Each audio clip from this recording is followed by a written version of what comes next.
¿Qué tal? ¿Cómo están? Ahora mismo, por supuesto, discutimos sobre el manejo del sector salud, un sector que ya venía complicado de antes, al cual le cayó encima la pandemia y al cual luego le ha caído encima este gobierno. El sector salud es claramente parte de este famoso y tristemente célebre cuoteo político, y para este caso, luego de la salida del ex ministro Ceballos, quien primero encabezó salud durante el gobierno de Pedro Castillo, se ha convertido en un feudo de Perú Libre.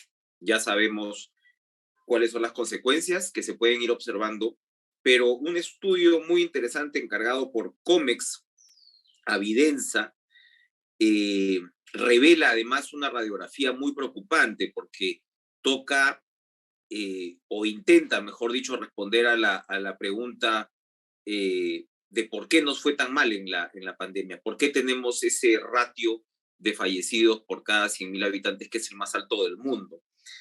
Y este estudio trae mucha información interesante y reveladora, pero lo primero, o la gran conclusión que nos dice es que el 91% de la población está asegurada en el sector público, 27% en el salud, el resto en la demás oferta pública y solo el 9% en el sector privado. Esa, por supuesto, es una primera aproximación a explicar el por qué no fue tan mal. Evidentemente, el sector público, como vemos, tiene carencias y falencias sumamente evidentes. Vamos a conversar sobre los resultados de este estudio con Jaime Dupuy, él es gerente legal y de asuntos regulatorios de Comex. ¿Qué tal, Jaime? Gracias por estar con nosotros hoy. Hola, Enrique, gracias por la invitación. ¿Qué es lo que nos dice este estudio? Porque, claro, que este 91% de la población en el Perú esté asegurada en el sector público, para empezar, por ejemplo, si vemos parámetros con otros países de la región, que solamente el 9% esté asegurado en el sector privado, es un porcentaje aún así muy bajo frente incluso a otros países latinoamericanos. Sí, mira, en realidad, no, está bien, es equiparable. Lo que pasa es que una cosa es efectivamente el nivel de aseguramiento de la Ajá. población y otra cosa también es ver la cobertura que puede tener ese nivel de aseguramiento. Pero ahí lo principal de ese dato, por ejemplo, es que, digamos, el tema de salud es un tema problemático estructuralmente de hace muchos años, que venimos arrastrando las falencias del sector salud. Y claro, en este gobierno uno podría pensar que se exacerban los problemas, porque tú bien has comentado, digamos, hay cuestiones políticas detrás, eh, pero sí creo que es importante decir que en realidad esto se viene arrastrando de hace muchos gobiernos, ¿no? Que no toman el tema de la reforma del sector salud con la seriedad del caso. ¿Y por qué es importante ese porcentaje, por ejemplo, de aseguramiento que tú mencionaste, ¿no? Este 91% de aseguramiento de los peruanos que viene del sector salud. Porque la respuesta que generalmente se le ha dado desde el Ministerio de Salud o de los gobiernos para atender esta problemática cada vez que surge un problema es como que regular por el sector privado, ¿no? Y eso lo vimos en la pandemia, ¿no? ¿Cómo enfrentamos el sector público? Y se hablan de controles de precios, de intervenciones en las clínicas, de los Que al final medicamentos. no sirvió prácticamente de nada. Y no solamente no sirvió, sino que es una manera equivocada de diagnosticar el problema, ¿no? Ese porcentaje alto de aseguramiento quiere decir que en realidad la población depende mucho de lo que haga el gobierno en materia de salud. Entonces, en realidad este estudio que encargamos a Evidencia es muy importante porque en realidad no dice nada nuevo, sino que lo ordena, lo estructura en cuanto al diagnóstico de la problemática, y lo que queremos hacer es plantear propuestas de solución, ¿no? Justamente agarramos como coyuntura, ok, pasamos la pandemia y estamos en una etapa de post-pandemia. Es evidente lo mal que la pasamos por la pandemia por no haber estado preparados en materia de salud. Tenemos de los indicadores peores a nivel mundial en materia de fallecimientos. Entonces, en una etapa post-pandemia, lo que hemos querido decir, ok, ¿cuáles son las lecciones aprendidas? ¿Qué es lo que ha sucedido? Y de acá para adelante, ¿qué debemos hacer? Y definitivamente esto pasa porque, primero, que sea un tema que esté en la agenda prioritaria de la política pública, y segundo, que tengas gente competente en el ministerio que enfrente esta problemática, ¿no? Ahora, se habla, por supuesto, además, sí, efectivamente no está mal que la mayoría estén asegurados por el sector público, sino el tipo de servicio que en ese caso está prestando el sector público, y eso es a lo que va un poco el dato. Se habla hace muchos años, Jaime, de una reforma que tenga que ver más con el tema de interoperabilidad, es decir, que la oferta al que el sector público recurra sea tanto de públicos como privados y que el usuario pueda de alguna manera beneficiarse de ese modo. Lo vemos incluso en el tema de inversión per cápita, ¿no? Creo que son 870 soles, 874 por lado peruano, y en Chile nomás tiene el triple. El número de médicos por cada 10.000 habitantes, Perú está en la cola también de América Latina. Es decir, ¿cómo en todo caso hacer que ese sistema privado participe de una manera más virtuosa?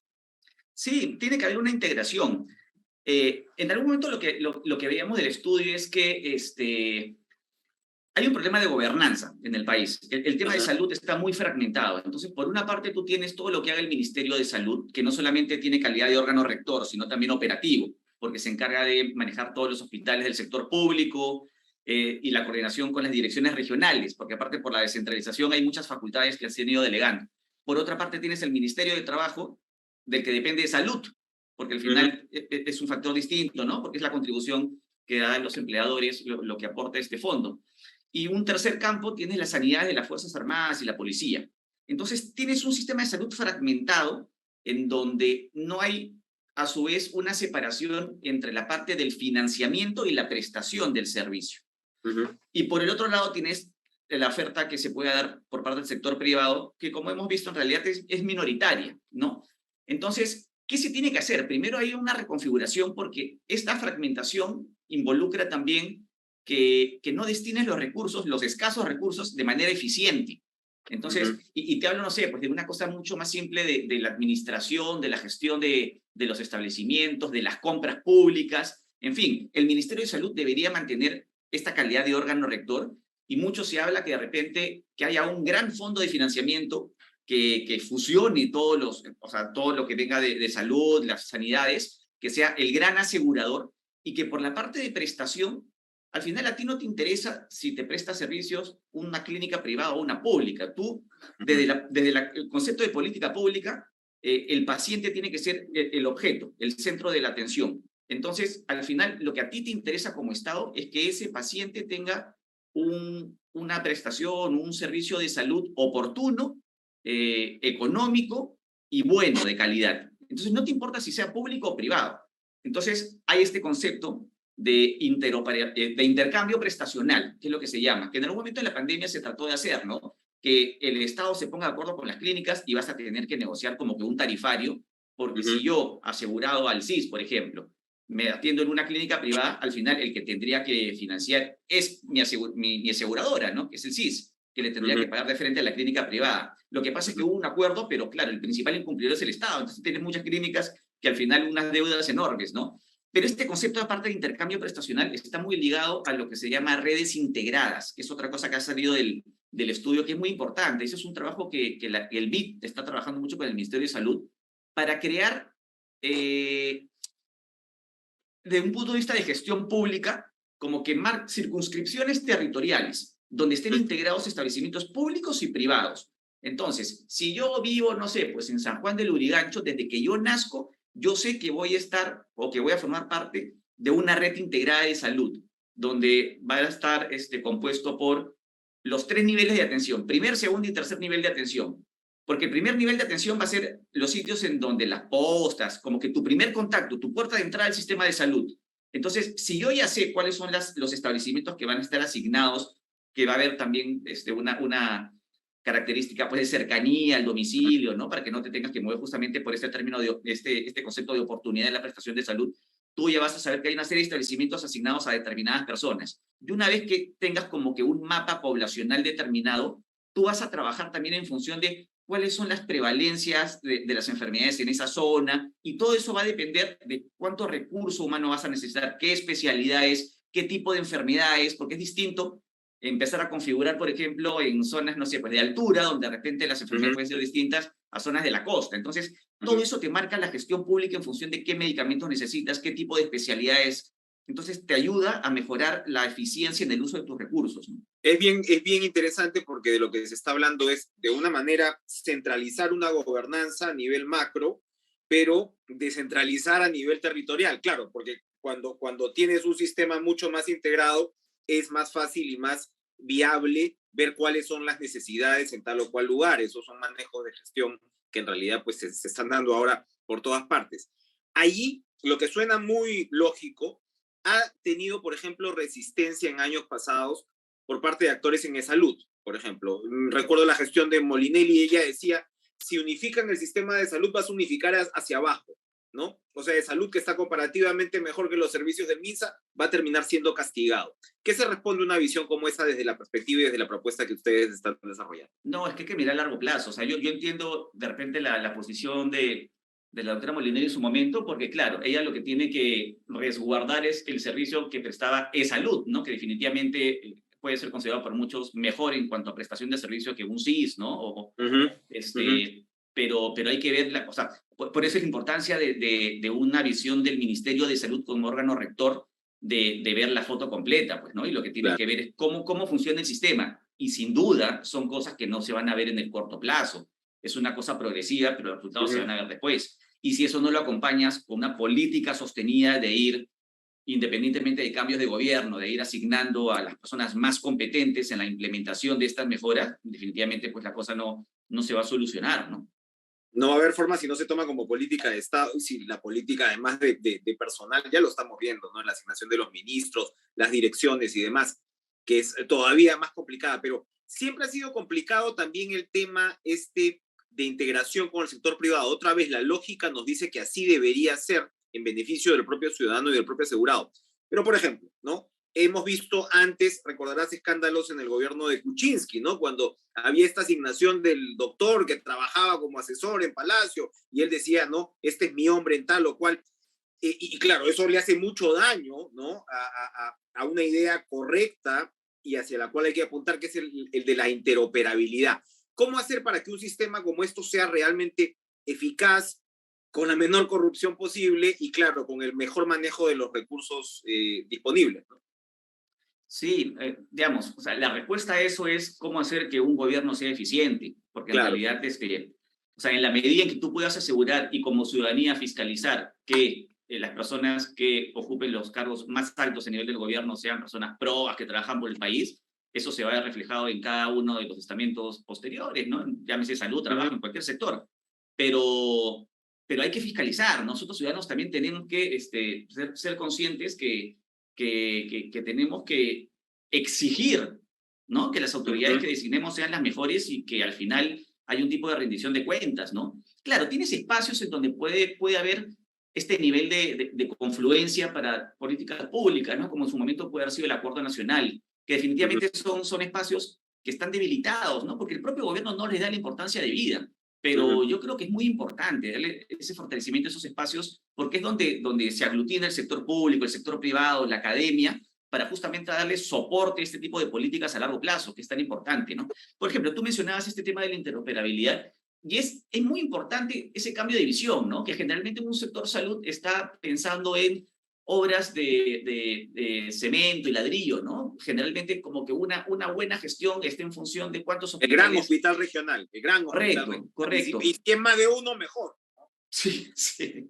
Y claro, de repente, sin duda, cuando tú ves las cifras, sí, definitivamente hay una brecha, ¿no? En materia de establecimientos, pero hay que ver lo que ya existe y cómo lo integramos, ¿no? Y por ejemplo, esto que tú comentabas, o sea, integrar también la fuerza que existe en el sector privado y eso implica pues algún nivel de acuerdo con el sector público, ¿no? Pero hay ejemplos que son muy interesantes, por ejemplo, que los ha llevado a cabo de salud de especies de asociación público-privada, tanto, por ejemplo, en el abastecimiento de medicamentos como en la prestación misma de servicios, ¿no? Hay hospitales o clínicas de salud que fueron dadas en concesión, por decirlo de una manera, al sector privado, ¿no? Como son estos hospitales tipo el Barton, el Kelling, Sí. que se llaman, no recuerdo, bata blanca, bata verde, porque hay una Sí, serie de términos así. Son varios colores, sí. Entonces, claro, los principales opositores en realidad siempre van a ser los mismos trabajadores, o sea, la planilla del sector público, los médicos, los doctores, porque al final van a perder fuerza, ¿no? Porque en la medida en que tú le des administración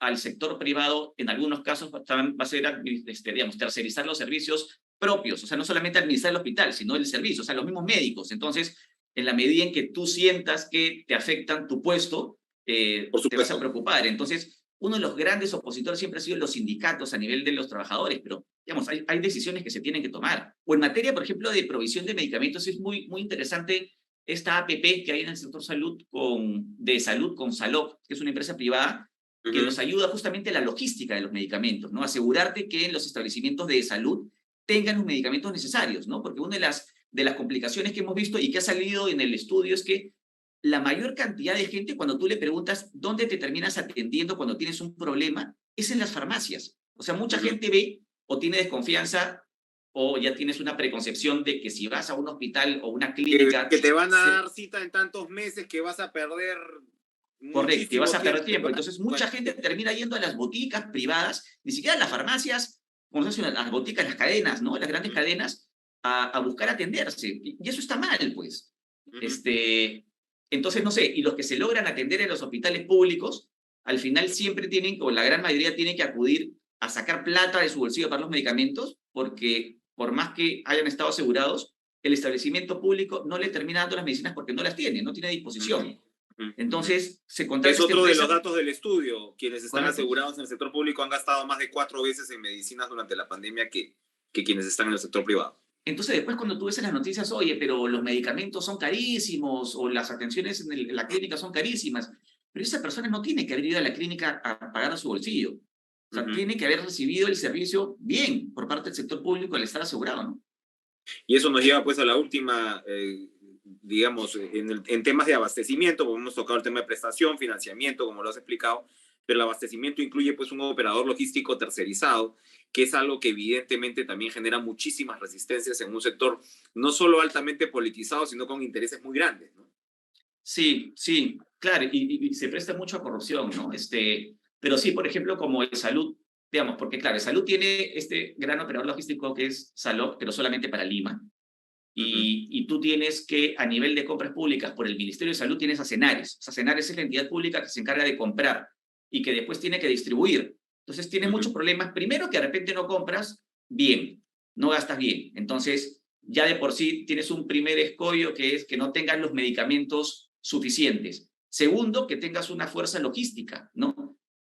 ¿Cuántas veces hemos visto en las noticias de los medicamentos en los almacenes, ¿no? Que no se utilizan porque no tienes esa capacidad de distribuir, porque no tienes tampoco información para determinar cuáles son los stocks en todos tus establecimientos públicos. Entonces, oye, ahí aprovechas, haz todo el know-how que puede tener muchas entidades del sector privado en materia logística, ¿no? Para tercerizar ese servicio. A ti lo que te interesa es que esos medicamentos no venzan, que estén a disposición de la gente, ¿no? Que los usen. Por supuesto, evidentemente esto tiene que ver con política, con gestión y ojalá en un futuro muy cercano, ¿no? Se pueda tener una voluntad que tenga que ver con realizar estas urgentes transformaciones. Finalmente, salud, educación es la primera barrera en realidad que debe prestar un Estado a sus ciudadanos. Jaime Dupuy, gerente legal y de asuntos regulatorios de COMEX, gracias por estar hoy con nosotros, Jaime. No, a ti muchas gracias, Enrique. Gracias. ¿Cómo están? Seguimos aquí en Caretas Digital. Una buena noticia es que el próximo 10 de diciembre la Municipalidad Metropolitana de Lima le va a entregar a la ATU, a la Autoridad de Transporte Urbano de Lima y Callao, la ampliación del tramo norte del Metropolitano. Estamos hablando de 10 kilómetros y 18 nuevas estaciones, nada menos. Esto va entre Independencia y Caraballo. Vamos a conversar con Francisco Dumbler, presidente del directorio de la empresa municipal de apoyo a los proyectos estratégicos, EMAPE, para que nos cuente un poquito cómo va a ser el calendario de esta operación, de esta entrega, y cuándo los usuarios van a poder ya disponer de este nuevo servicio que sin duda va a dar realmente una ventaja importante a quienes utilizan el metropolitano por todo Lima Norte. ¿Cómo está, Francisco? Gracias por estar con nosotros. Gracias, Enrique. Un gusto de verte nuevamente ya en tiempos de pospandemia. Pero bueno, esta es una obra muy esperada, porque como tú sabes, entre el vacío cuando se iniciaron las operaciones del Metropolitano, estas 18 estaciones que estaban previstas en el contrato original se fue dilatando el tiempo, de tal manera que el proceso constructivo de estas estaciones empezó justamente más o menos por la segunda ola de la pandemia, en abril del 2021, y Ujú. se están concluyendo en la parte de obra civil, la parte de infraestructura, el 10 de diciembre. ¿De dónde sale esa fecha? Porque muchos han preguntado por qué el 10. Eso Ujú. corresponde a la contratista y la empresa supervisora, y obviamente nosotros que supervisamos el proyecto, es el cronograma de cuándo ellos tendrían a disposición la infraestructura. Allí, obviamente, habrá algunas observaciones finales, habrá algún ajuste final que hacer, algún tema de calzada o de cuadre, ¿no? Pero eso Ujú. son parte normal de la entrega de una obra, de un expediente, y creo que lo más interesante en esto es cuidar el proyecto porque pertenece a un préstamo del World Bank, no es un proyecto Ujú. hecho con estándares que podríamos decir los has podido reblandecer para entregar cualquier tipo de infraestructura. El Banco Mundial, ¿no? No solo le da cierta garantía al proyecto, a la infraestructura en sí mismo, sino que incorpora temas o componentes sociales muy potentes, como por ejemplo lo que haría alguien si atraviesa una infraestructura, a lo mejor alguna entidad inicia un proceso de desalojo. Aquí no, hay todo un protocolo con el Banco Mundial. De hecho, además tiene un componente ambiental, ¿no? En donde, además de toda la berma de los 10.2 kilómetros que corresponde a estas 18 estaciones, se van a sembrar unos 5.000 especies arbóreos en estos distritos, en otros parques, en otros sitios, como compensación a lo que diríamos es la huella de carbono. Ujú. Actualmente, lo que sí vemos todos los días es que esa estación, que es la del Naranjal, ¿no? Está colapsada. Y cuando digo colapsada es que todas las personas que vienen desde más norte, ¿no? Desde Caraballo, Puente Piedra, llegan a esa estación y está saturada, colapsada. Ujú. Lo que hace esta extensión, lo que hace este metropolitano es extender, ¿no? 18 estaciones, 10 kilómetros para que la gente no tenga que venir al Naranjal y hacer que Vas a todo, llegar, vas a estar más cerca a tu punto de destino y vas a descongestionar la estación más claro, congestionada de todo el sistema. ok, y tomando en Chimpuoccho, que es el nuevo terminal, la nueva estación límite, podrías irte hasta Chorrillos, ¿no? Hasta el otro Ujú. lado de la ciudad, Claro. usando un solo bus y un solo medio de transporte. Eso va a agilizar costos, tiempos, ¿no? Y el Ujú. Ujú. beneficio y calidad de vida para los ciudadanos mejora enormemente, ¿no? Ahora, la ciudadanía también ahora, en una necesidad tan grande como hay de mejorar el transporte público, se pregunta por cuáles son las competencias actualmente de la municipalidad. Ya tenemos la ATU, se suponía que la ATU centralizaba. Ustedes están entregando esta obra porque me imagino que fue contratada antes incluso de la entrada en vigencia de la ATU, etcétera, etcétera. ¿Cuáles son los límites ahora mismo de hasta dónde llegan las responsabilidades de la municipalidad? Las responsabilidades de la municipalidad culminan cuando hace entrega física de la obra y recepciona la ATU. En ese momento la ATU lanza un nuevo cronograma y dice en tales fechas vamos a hacer las pruebas previas, las marchas en vacío, etcétera, y genera un nuevo cronograma de cara a la ciudadanía. Pero que esto no se interprete tampoco como un tema de que ya le tiro la pelota a la ATU y que ellos arreglen. La coyuntura ha dado, porque eso tampoco lo puedes manejar, que sea justo en el mes de diciembre. No es trasladarle la Uh-huh. presión a nadie. Este es un tema de Lima, ¿no? Supra las autoridades que estemos en el cargo. Y además compromete al país en recursos que el gobierno central ha puesto el aval para este préstamo del Banco Mundial. Uh-huh. Entonces, no es un tema también de quién le presta a quién, o sea, es un tema país, es un tema ciudad Lima Uh-huh. que se necesita, ¿no? Uh-huh. Con esta ampliación, digamos, ¿qué le falta al sistema del metropolitano? ¿Cuáles son los siguientes pasos? Pues estamos hablando de algo bien importante hacia lo que es Lima Norte, que tiene este flujo tan, digamos, significativo de pasajeros. Pero claro, lo que se viene, se supone, y uno esperaría, porque soñar no cuesta nada, una integración, ¿no? Mucho más dinámica con lo que venga del Metro de Lima y, por supuesto, ir favoreciendo más a los ciudadanos. ¿Qué se viene por el lado del metropolitano? En el lado del metropolitano, si está construida la franja hacia el canal norte de la ciudad, lo que esperarías es generar probablemente rutas que corran hacia o se desplieguen hacia el margen del litoral del Pacífico, ¿no? Ajá. Entonces tú esperarías, por ejemplo, hay varias ideas. Todavía no está en desarrollo de la ingeniería propiamente dicha, que podría decirse, por ejemplo, ¿qué tal si la universitaria, que llega prácticamente hasta el Océano Pacífico, ¿no? Ahí San Miguel, Magdalena, podrías conectarla con esta línea del metropolitano? Eso facilitaría. Solo para darte una idea, en la estación, no recuerdo si es la 7ª o la 8ª, después del Naranjal, está la estación de la universitaria. En los estudios de demanda originales, esa estación va a mover entre 60.000 a 80.000 personas por día. El metropolitano, con esta extensión, va a movilizar, ¿no? Ida y vuelta, obviamente, durante 24 horas, 800.000 personas. No es poca cosa, ¿no es cierto? Es casi la 10ª parte de nuestra ciudad, ¿no? Esa es la potencia de tener un metropolitano de esta naturaleza. Y obviamente se complementa con la línea 1 del tren eléctrico, la línea 2, etcétera, ¿no? Ahora, el tema ahora mismo, en fin, en su momento pues hubo también algunos traspiés durante la pandemia, una época muy evidentemente particular, pero con los concesionarios, con los operadores, ¿cómo van esas relaciones ahora mismo? Esas relaciones, toda la relación con los administradores y entiendo, las 3 empresas concesionarias, las maneja directamente la ATU.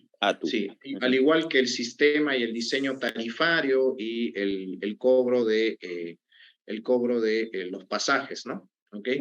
Esa ya es parte de la operación, ¿no?